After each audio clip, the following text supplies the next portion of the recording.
Is everybody ready? All right. Well, hello and welcome. Thank you all for being here today.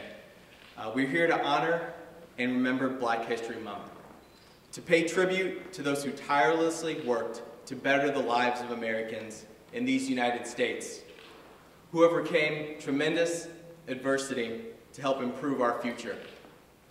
As chair of the Black Caucus, I would like to say, for all of us, that it's been an honor and privilege to share some of America's Black history with our colleagues for the last few weeks. Each day that we've been on the floor, the full House of Representatives has learned important lessons from the stories of Black American heroes. I want to use this opportunity as a reminder that although February is the designated month to honor those heroes, they fought for justice all year round. Rosa Parks was arrested on December 1st. The I Have a Dream speech was given on August 28th. John Lewis, a living United States congressman, marched on a bridge in Selma on March 7th. Black history must be remembered every day because Black history is made every day. So today, I have a question for my colleagues in the House, our friends in the press, and for all Missourians. What lessons will you carry with you after this month is over? And how will you use them? There's still injustice in America. We must still confront racial inequity in our modern society. The men and women we've talked about on the floor did not solve all of our problems, but they played a vital role in drawing the roadmap that we must follow for a better America for all. We must not forget that Missouri entered the Union as a slave state. And through that, we were forever linked to the Dred Scott decision in 1857, when the Supreme Court issued an opinion that said no Black, free or slave, could claim U.S. citizenship, and therefore could not petition the courts for freedom. To celebrate Black history is to realize that we can only develop a more perfect union if we're willing to learn from the imperfect disunion of our past. The Missouri Legislative Black Caucus continues to work to close the gap because we believe that all men and women are created equal, that truth cannot and will not be denied, and that righteousness, compassion, and reason will prevail over hate, prejudice, and fear. Black History Month is a celebration of our history, heritage, and hope to look forward. Thank you.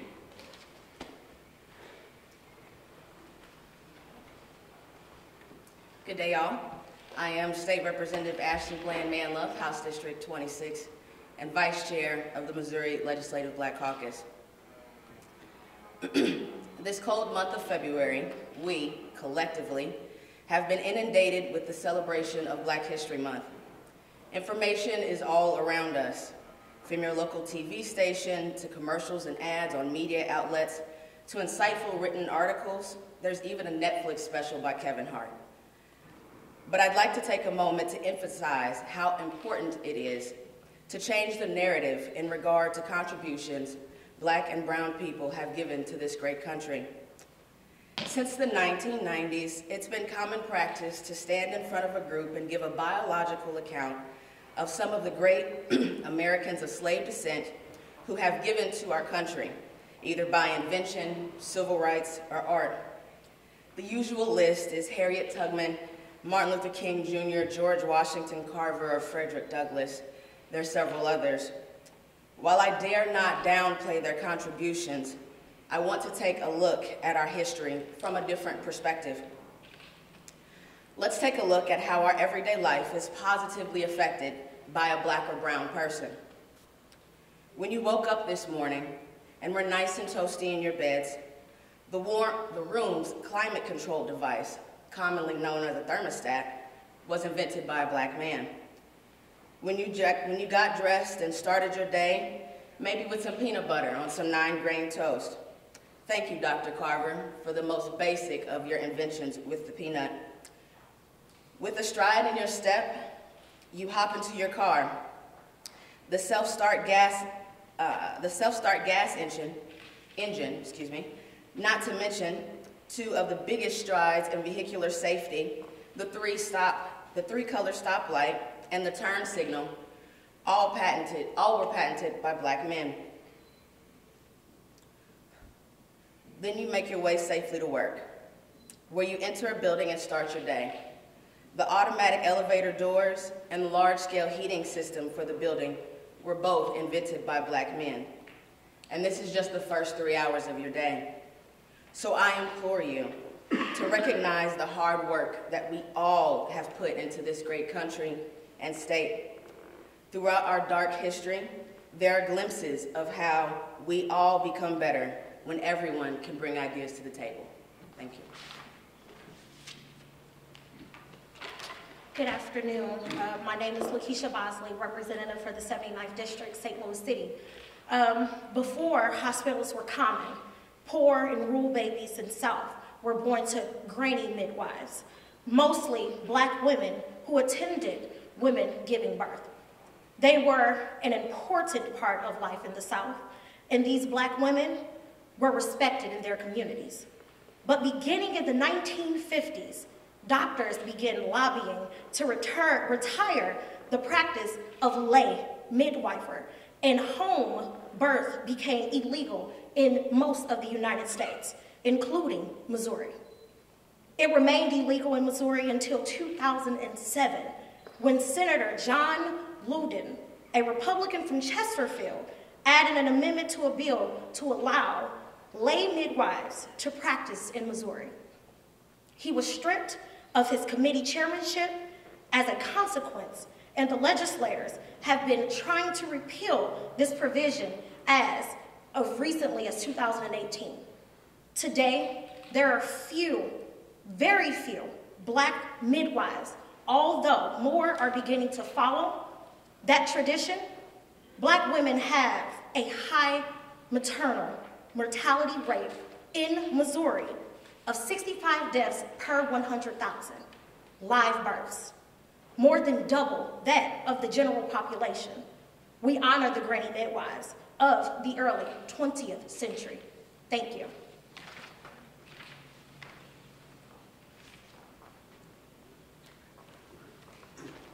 Good afternoon. I'm sure many of you all have heard of the Pinkerton detectives, Sherlock Holmes, all wonderful, wonderful agencies and detectives. A lot of history there, but have you ever heard of Ira Cooper? Ira Cooper, one of the greatest detectives in history. If you want to know more when I get through, you can look it up under the history of Black police officers in St. Louis. I'm also working on a project with PBS now on a 3-part series, talking about what it means to be Black and blue in our society. As we talk about Ira Cooper here, many do not or never heard of this wonderful detective. He was one of the 5 officers to be a St. Louis police officer in the early 1900s. But when he came on the police department, at that particular time, you weren't even allowed to wear a uniform. You were immediately made a detective at that particular time. Also, during that period of time, you could not arrest a white person. They were assigned to the African American community, and immediately when you were assigned to that community, that's where you were stationed and that's where you would be. But see, things were changing within the African American community. And I want to tell a quick story and then I'll turn it over. There was a robbery that was going on in the bank and they couldn't figure it out. And all of a sudden, years had passed and no one could figure out how the money was disappearing within the mercantile bank. And what we have come to find out is that there was a janitor in the bank, and he would always, when a large deposit would be made, he would send a telegraph. And that telegraph would say, "Come to St. Louis, bacon is here. Come to St. Louis, bacon is here."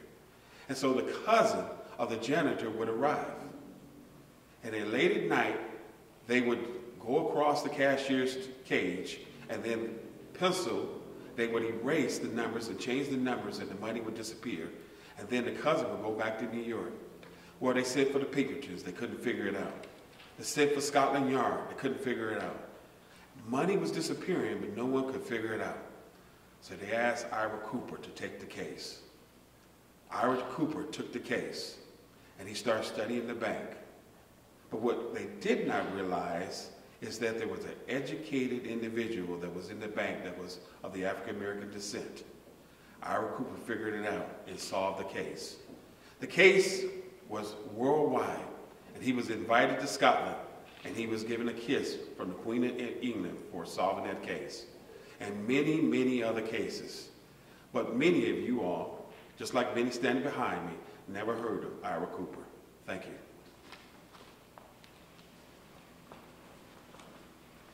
Good afternoon. I'm State Representative Shamed Dogan from the 98th District. I'm glad to be joining my colleagues from the Black Caucus here to talk about Black history, but also to look forward towards what we plan to do this session to make Black history.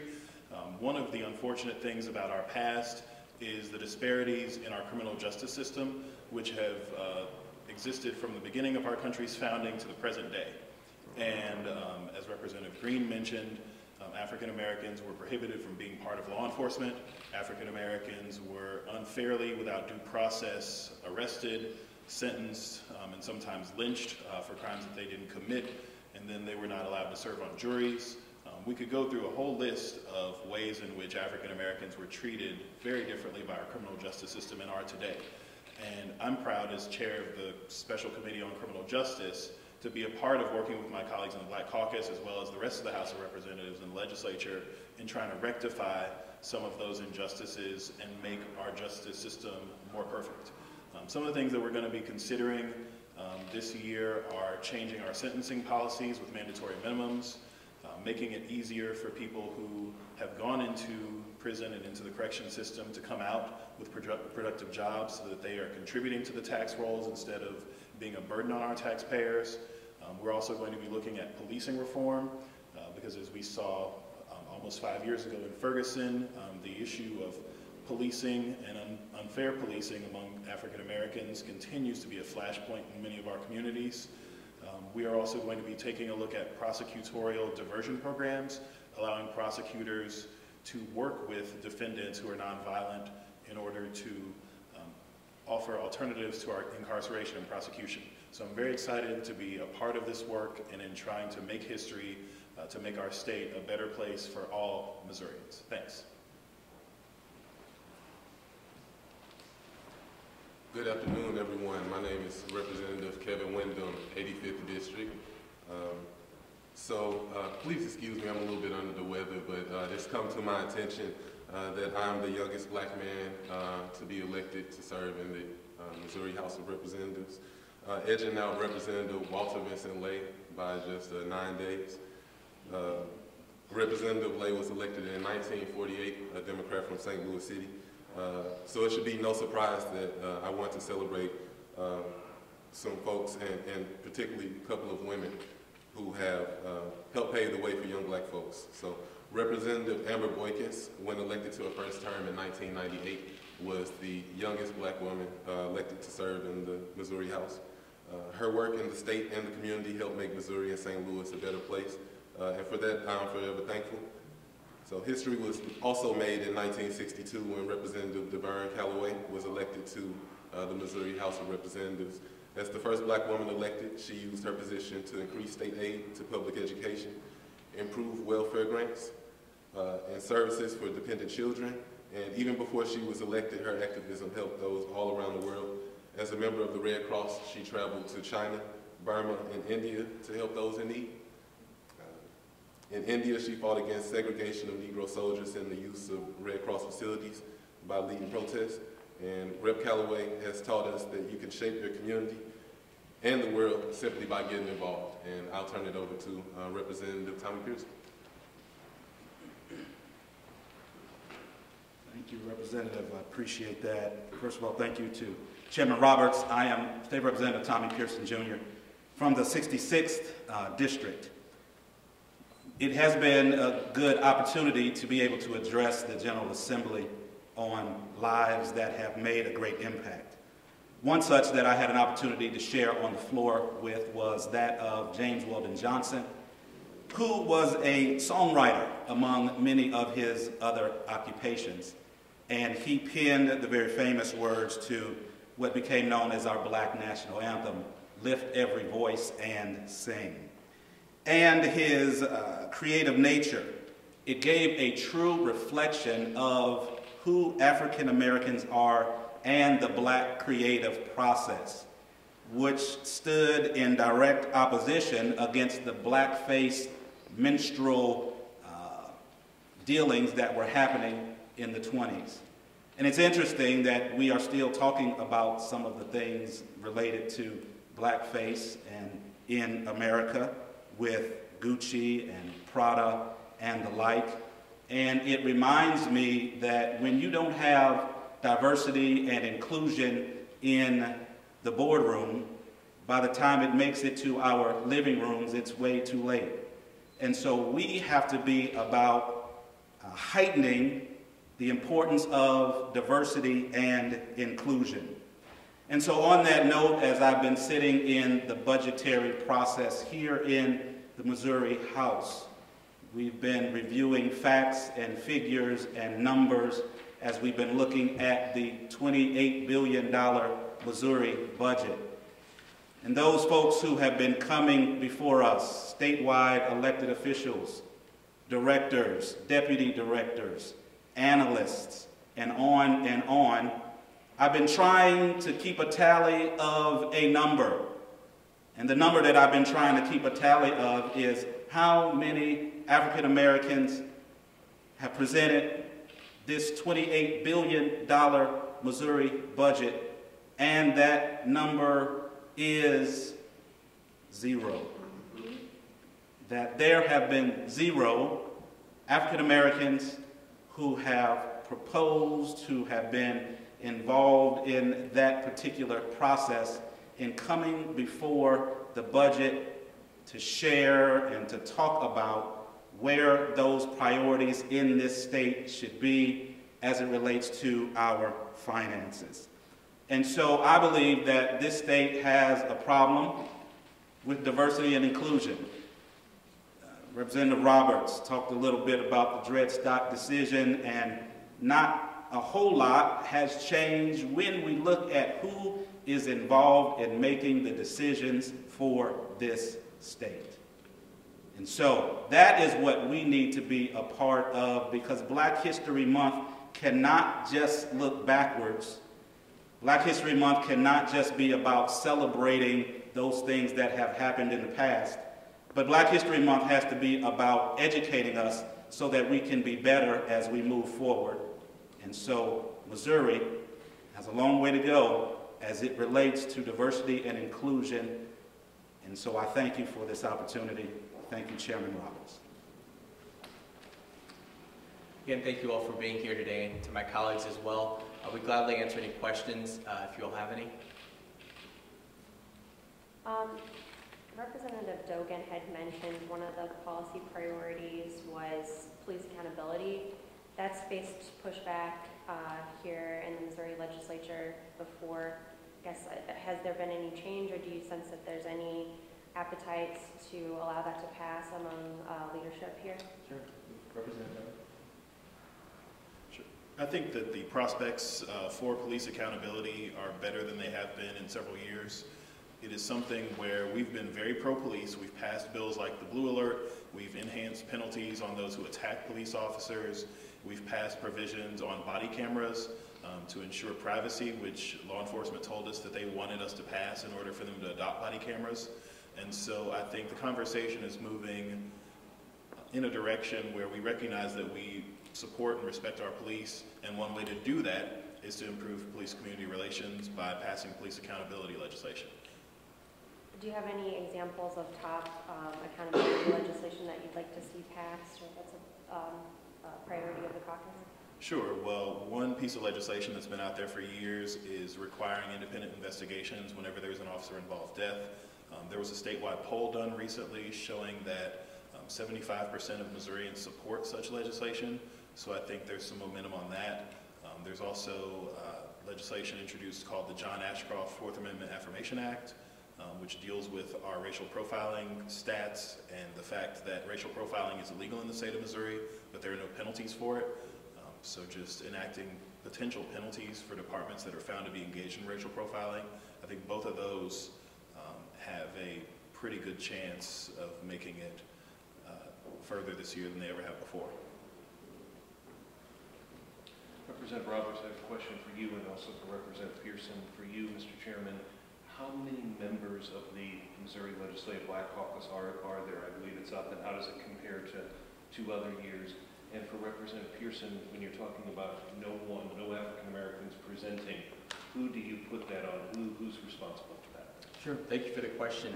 Between the House and Senate, there's 23 of us, and I believe we've got more representation than we've had in our state's history, and especially in the House of Representatives, we have 7 leadership positions, and 5 of those are filled by members of the Black Caucus.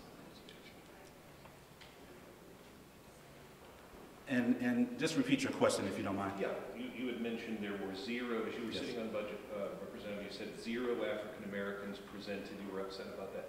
Who does that fall on? Who do you put the responsibility for that? I mean, when you think about diversity and inclusion, it has to be leadership's responsibility to ensure that they are, first of all, mindful that the fact that if they look around and everyone that they see looks like them, that I believe many of us want them to say, this is an issue, this is a problem.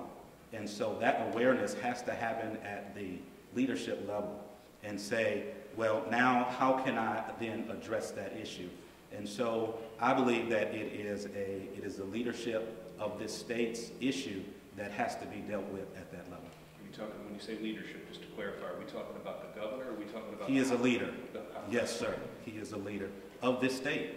And so when it comes to the governor, when it comes to directors and on, it has to be heightened in the level of importance that there has to be an importance given to diversity and inclusion in this state. Is this something that you've mentioned to the governor and the top department directors? Well, since the budget just ended, as far as the presentations, no, I have not yet had an opportunity to say that to him. But what I am hoping is, first of all, that when I see him next, that is a conversation that will be had. But then also that is something that one would hope he would already know. And so if that is not the case, then there hence lies some of the issues that we have here in the state of Missouri. All right, any further questions? Okay, well, thank you all so much for attending. We appreciate it.